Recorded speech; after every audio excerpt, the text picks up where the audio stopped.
सोनम वांगचुक यांच्या उपोषणाचा 16वा दिवस. उपोषण सुरू केल्यापासून वांगचुक यांचं 8.25 किलो वजन कमी झालं.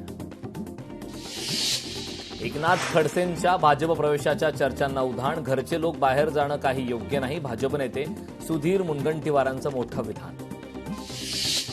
विनायक राऊतांचा ठाणे कोर्टात अटकपूर्व जामीन अर्ज. ठाणे कोर्टात अटकपूर्व जामीन अर्ज दाखल. विनायक राऊतांच्या जामीन अर्जावर 23 जुलैला सुनावणी. चंद्रपूर मनपातील काँग्रेस गटनेतेपदावर आज अंतिम फैसला. नागपूर विभागीय आयुक्त कार्यालयात महत्वपूर्ण सुनावणी. चंद्रपूरच्या राजकीय वर्तुळाच्या निर्णयाकडे लक्ष.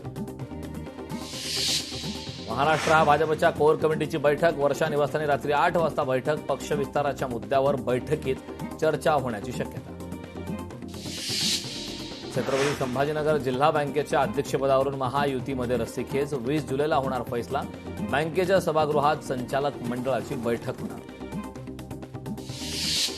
मी राष्ट्रवादीत आहे आणि राष्ट्रवादीतच राहणार. भाजप पक्षप्रवेशाच्या चर्चेवर खडसेंचं स्पष्टीकरण. धाराशिवमध्ये भाजप आणि ठाकरे गटाचा वाद पेटला. जिल्हा परिषद गेटसमोर गाड्या लावून अडवला रस्ता. गाड्या गेटसमोर लावल्याने जिल्हा परिषद प्रशासनाची धावपळ. राज्याच्या राजकारणात फडणवीसांचा नवा विक्रम. मुख्यमंत्रीपदाच्या कार्यकाळात फडणवीस 3ऱ्या स्थानी. शरद पवारांना टाकलं मागे. फडणवीस आतापर्यंत 3 वेळा मुख्यमंत्री. पद मिळवण्यापुरते खडसे राष्ट्रवादीमध्ये आले होते. माजी मंत्री अनिल पाटील यांचं वक्तव्य.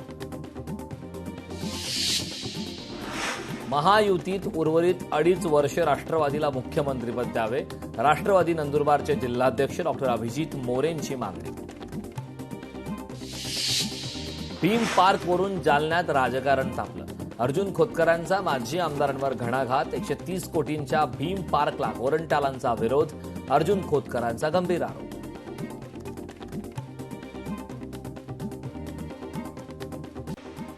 मुंबईतील चौपाटीवर प्लास्टिकचं साम्राज्य. कचरा सफाई सुशोभीकरणावर कोट्यावधी खर्च.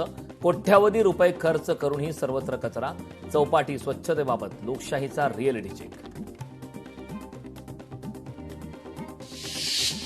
जालना नवोदय विद्यालयात रॅगिंग. 7 विद्यार्थ्यांचं निलंबन. 9वीच्या विद्यार्थ्यांचा मानसिक आणि शारीरिक छळ. मारहाण आणि धक्काबुक्की केल्याचा आरोप. गडचिरोलीत पुन्हा नक्षलवाद्यांच्या हालचाली. एटापल्लीत नक्षलवाद्यांची पत्रक आणि बॅनर. पोलिसांकडून तपास सुरू. कोल्हापुरातील सवतकडा धबधब्यावर गर्दीचा उच्चांक. रविवारी दिवसभर पर्यटकांची तुफान गर्दी. वाहतूक व्यवस्थाही कोलमडली.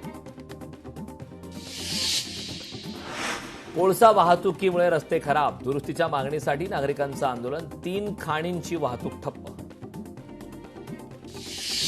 राजाराम बंधाऱ्यावरून वाहतूक सुरू. राजाराम बंधारा 9 दिवस होता पाण्याखाली. मनपाच्या वतीने राजाराम बंधारा परिसराची स्वच्छता. स्मार्ट कार्डसाठी पहाटे 4 वाजल्यापासून रांगा. यवतमाळ बसस्थानकावरील गैरसोयीमुळे प्रवासी त्रस्त. जेजुरीजवळ 3 वारकऱ्यांचा दुर्दैवी मृत्यू. ही घटना अत्यंत वेदनादायी आणि दुःखद. रोहित पवारांकडून दुःख व्यक्त. मुंबई पालिकेकडे महिनाभरात खड्ड्यांचा तब्बल 2642 तक्रारी. कुर्ला, मानखुर्द, गोवंडी परिसरात रस्त्यांची दुरावस्था. ओबडधोबड कॉन्क्रीट रस्ते. ड्रेनेजच्या खचलेल्या झाकणांचा प्रश्न आहे. जेजुरीजवळ टेम्पोच्या धडकेत 3 वारकऱ्यांचा मृत्यू. अपघातात 6 वारकरी गंभीर जखमी. भरधाव टेम्पोने वारकऱ्यांना दिली धडक. सोलापूरमधील उजनी धरण 50% भरलं. चंद्रभागा नदीत पाणी सोडण्याचा मार्ग मोकळा. भाविकांना चंद्रभागा नदीत स्नान करता येणार. गोकुळच्या प्रारूप यादीकडे दूध संस्थांच्या नजरा. गोकुळ दूध संघाची प्रारूप यादी पुढील आठवड्यात. सध्या दुबार ठरावधारकांची सुनावणीची प्रक्रिया सुरू. नंदुरबार जिल्ह्यात खरीप हंगाम संकटात. पावसाअभावी पेरण्या रखडल्या. 50 मिलीमीटरपेक्षाही कमी पाऊस. बळीराजा चिंतेत. लाडकी बहीण योजनेतून 90 लाखांपेक्षा जास्त महिलांची नावं वगळली. सुमारे 38% घट. पात्रतेच्या निकषांशी संबंधित विविध कारणांमुळे लाभार्थ्यांची संख्या कमी. दुचाकीस्वाराच्या डोक्यावर बॅनर कोसळला. ठाण्याच्या ईस्टर्न एक्सप्रेस हायवेवरील प्रकार. 3 हात नाका परिसरातील बॅनर कोसळला. वाघाच्या भीतीने बंधाऱ्याच्या पाण्यात पडून पिता पुत्राचा बुडून मृत्यू. नागपूर जिल्ह्यातील देवलापार भागातील छवारी परिसरातील घटना. बिल्डरच्या निष्काळजीपणामुळे मजुराचा मृत्यू. नवी मुंबईच्या उलवे येथील प्रकार. काम करताना ग्रिलमध्ये वीजप्रवाह उतरल्याने मजुराचा मृत्यू. सुपरफास्ट असलेल्या रेल्वेची पॅन्ट्री व्यवस्था बंद. रेल्वेमध्ये प्रवाशांना पिण्याचे पाणी सुद्धा मिळेना. जयपूरहून मुंबईच्या दिशेने निघालेल्या ट्रेनमधील प्रकार. चंद्रपूर जिल्ह्यात पावसाची उघडीप. शेतातील कोवळी पिकं करपू लागली. खरीप पिकांवर मोठं संकट ओढवण्याची भीती.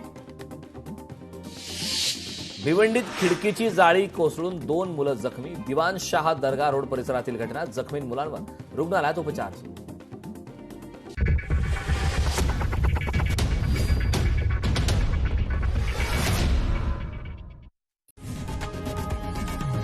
लोकशाही मराठी ऐका, पहा, जागरूक रहा.